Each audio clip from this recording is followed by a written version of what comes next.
मैं मौजूद हूँ इस टाइम राजस्थान के स्वास्थ्य भवन में और मेरे पीछे आप देख सकते हैं Rajasthan medical services corporation limited का ऑफिस है। ये वो जगह है जहाँ पे राजस्थान की एक बड़ी योजना मुख्यमंत्री निशुल्क दवा योजना के लिए दवाइयों की खरीद यहीं से की जाती है और यहीं से वो दवाइयाँ पूरे राजस्थान भर में सप्लाई की जाती हैं।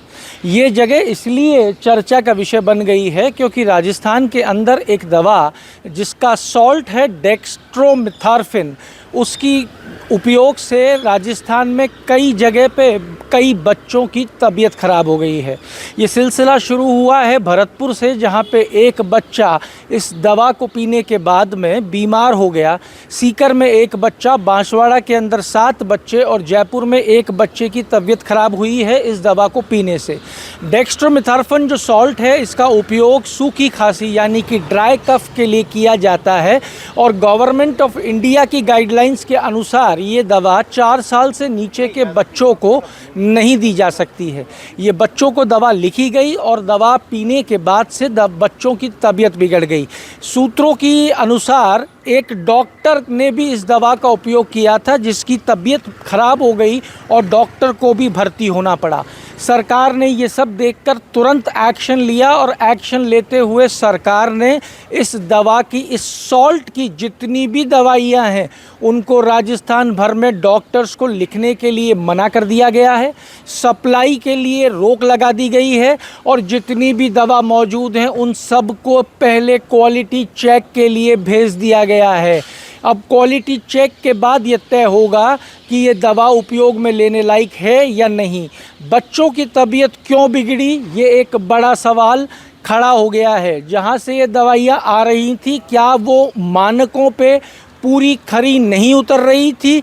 क्या वो बिना क्वालिटी चेक के दवा सप्लाई हुई थी और उसके बाद में बच्चों को लिख दी गई थी जिससे बच्चों की तबीयत खराब हुई? सीकर में एक बच्चे की जान चली गई है। हालांकि आधिकारिक पुष्टि अभी इस बात की नहीं हुई है। ये नहीं कहा जा सकता कि वो दवा पीने के बाद से ही उसकी तबीयत खराब हुई और जान चली गई, पर परिजनों ने यह आरोप लगाया है कि इस दवा का उपयोग करने के बाद ही उस बच्चे की तबीयत बिगड़ी और उस बच्चे की जान चली गई। राजस्थान के अंदर मुख्यमंत्री निशुल्क दवा योजना चलती है जिसके तहत यहाँ पे जो दवाइयाँ हैं वो निशुल्क उपलब्ध कराई जाती हैं मरीजों को। डॉक्टर्स यहाँ पे सॉल्ट का नाम लिखते हैं और वो दवा निशुल्क मरीजों के लिए उपलब्ध होती है।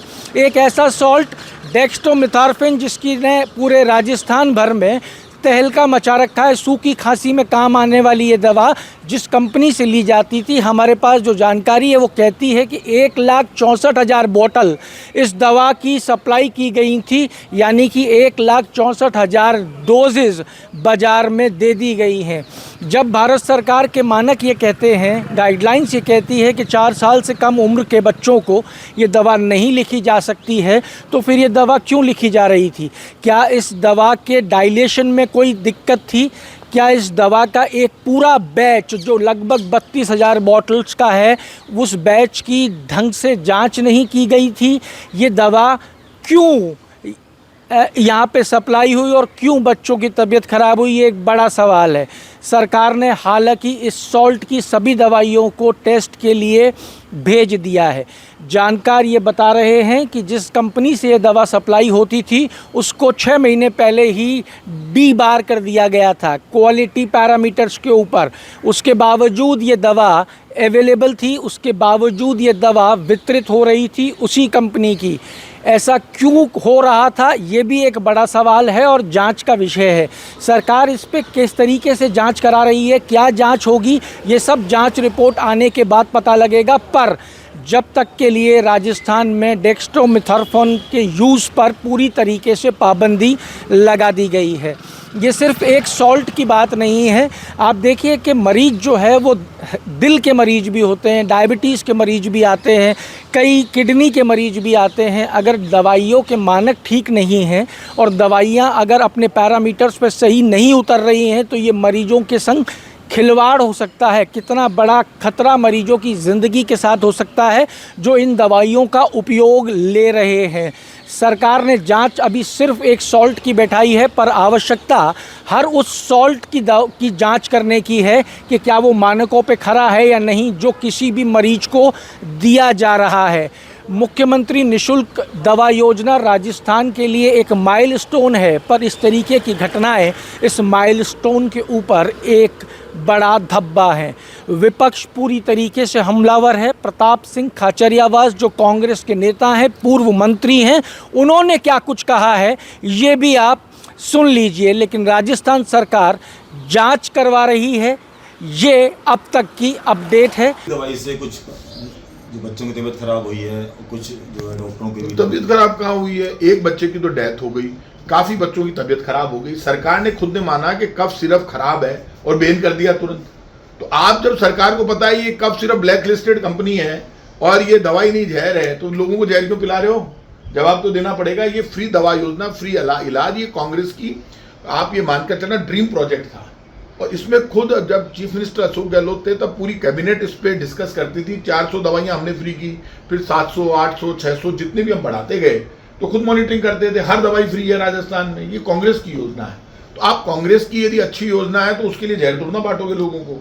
और ये जो नाटकबाजी बीजेपी कर रही है, कभी बच्चों की छत गिर जाती है तो शिक्षा मंत्री बोलते हैं कि इसके लिए राजस्थान की बीजेपी की सरकार जिम्मेदार है। मदन दिलावर जी ने बयान दिया है और जिम्मेदारी ले लेते हैं, लेकिन बच्चों के परिवार की 1 रुपए की मदद नहीं करते। और वो वहां पे पूरा हालत खराब है, पूरी छतें गिर रही है। अब तो कमाल हो गया, जो दवाई बांट रही है सरकार वो जहर बांट रही है दवाई की जगह। तो आप जो कमीशन खा रहे हो दवाई में, फ्री दवा योजना, कई सौ करोड़ रुपए का भुगतान होता है हर महीने। तो ये खेल कौन खेल रहा है? कौन सा माफिया खड़ा हो गया? ये कोई बीजेपी का सरकारी माफिया खड़ा हो गया क्या राजस्थान में, जो दवाई में भी कमीशन खा रहा है? हालत खराब है। आप बताओ, बच्चे मर गए, अब आप नाटक कर रहे हो। नाटक नहीं करना चाहिए। बीजेपी को जवाब देना चाहिए, सच्चाई बतानी चाहिए, जो जिम्मेदार है उनके खिलाफ कार्रवाई होनी चाहिए, आगे के लिए भरोसा देना चाहिए, आगे आकर मुआवजे की घोषणा करनी चाहिए। और बीजेपी की सरकार जिम्मेदार है, मुख्यमंत्री जी को आगे आकर इस दवा योजना में जो इन्होंने जहर बांटा है, बच्चों की डेथ हो रही है, कितनी डेथ हो गई आज तक, कितनी ब्लैक लिस्टेड कंपनियों से आप दवाई ले रहे हो, सारा मामला जनता के सामने लाना चाहिए। नहीं तो ये मानकर चलना बीजेपी को जवाब देना पड़ेगा। नहीं देंगे तो जवाब लेंगे जब। अगर आप ये वीडियो YouTube पर देख रहे हैं तो हमारे चैनल को सब्सक्राइब कर बेल आइकन दबाएं और Facebook पर देख रहे हैं तो हमारे पेज को लाइक करें।